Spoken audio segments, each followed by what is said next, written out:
How to smooth your phone in Android.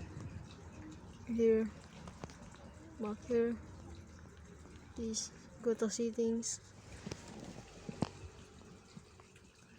and go to system and go about phone and click 7 times.